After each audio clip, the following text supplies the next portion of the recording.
Hi everybody, it's baseball season here in Chicago, summertime, and whether you're a Cubs fan like I am or a White Sox fan, there's lots of baseball going on. And it reminds me of a great story from baseball that applies directly to the world of selling. This is back in 1927 with the great Babe Ruth of the Yankees.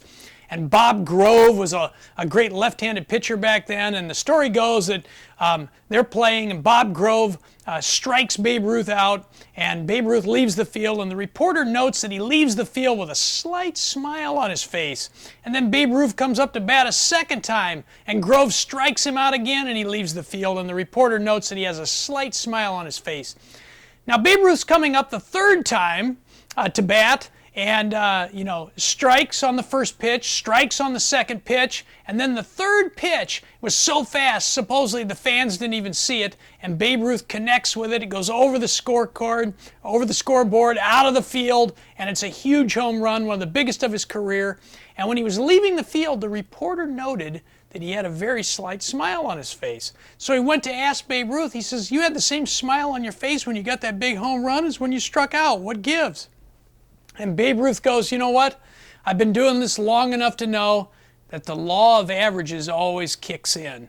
That there's a certain number of strikeouts, a ratio of strikeouts to home runs, and that I know that every strikeout I get gets me closer to that next home run. And so I don't have to worry. I stay a little bit detached." And so this reminds me of the world of selling, that, developing what Babe Ruth have, I call it like a healthy kind of indifference. It's a little kind of don't care attitude, if you will. And I think great salespeople, the greatest prospectors, also develop that indifference. In fact, when I'm coaching or training salespeople, if I find that they're getting emotionally attached to prospecting or emotionally attached to a particular deal or opportunity they're chasing, it's usually because they're not going to bat frequently enough. They're not talking to enough prospects to develop that healthy indifference, that little kind of don't care attitude about any particular one call or one sales interview. You've got to develop that kind of indifference